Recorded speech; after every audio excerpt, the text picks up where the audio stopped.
అసలు చంద్రబాబు నాయుడు అనే వ్యక్తి సంతకానికి విలువ లేదు అని ఇప్పుడు నాలుగోసారి ముఖ్యమంత్రి అయినప్పుడు కూడా తెలుస్తోంది. ఏడాది అవుతుంది.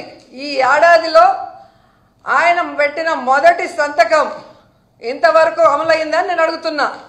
ఇంతకన్నా సిగ్గుచేటు ఇంకేమైనా ఉందా? అదే వైఎస్ఆర్ గారు కానీ జగన్ గారు కానీ ఒక సంతకం పెడితే ఆ రోజు నుంచి అమల్లోకి వస్తుంది.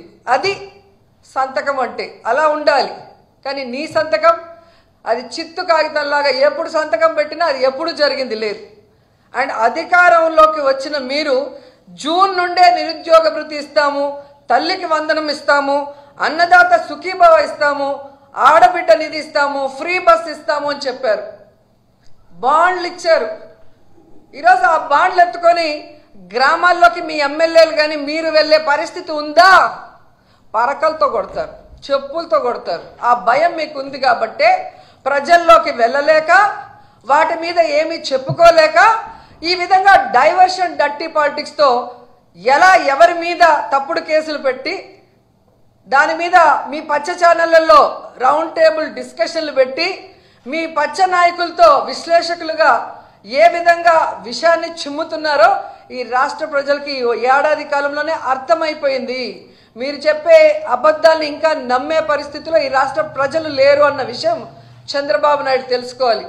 అది పక్కన పెట్టేసి సంకలు గుద్దుకుంటూ ఈరోజు అందరి మీద దాడులు చేస్తూ మాట్లాడిన అందరి మీద కేసులు పెట్టుకుంటూ పోతే ఫైనల్గా మీరు, మీ కుటుంబం, మీకు సపోర్ట్ చేసిన పోలీసులు అందరూ కూడా జైల్లో ఉంటారని కూడా అందరూ తెలుసుకోవాలి. ఎందుకంటే తప్పులతో ఒకరి మీద నింద వేసి లోపల పెట్టాలనుకుంటే హైకోర్టు, సుప్రీంకోర్టు కూడా ఒప్పుకోదు. ఒక ఏడాదిలోనే హైకోర్టు 6 సార్లు మీ ప్రభుత్వానికి అక్షింతలు వేసింది. పోసాని కృష్ణమురళి గారి కేసులో కానీ ఒక సోషల్ మీడియా యాక్టివిస్ట్ని మీరు ఏ విధంగా హెరాస్ చేశారో ఆ విషయంలో కానీ, నిన్న మొన్నట్లో 60 ఏళ్ళు పైబడిన వాళ్ళని మీరు హెరాస్ చేయకూడదు, ఇంటికి వెళ్ళి విచారించాలి, ఇవన్నీ కూడా తప్పుడు సాక్ష్యాలతో వేధింపులు చేసిన పోలీసులకు కూడా ఏ విధంగా హైకోర్టు అక్షింతలు పెట్టిందో ఈ రాష్ట్ర ప్రజలందరూ కూడా గమనించారు. అలాగే సుప్రీంకోర్టులో మీరు లడ్డూలో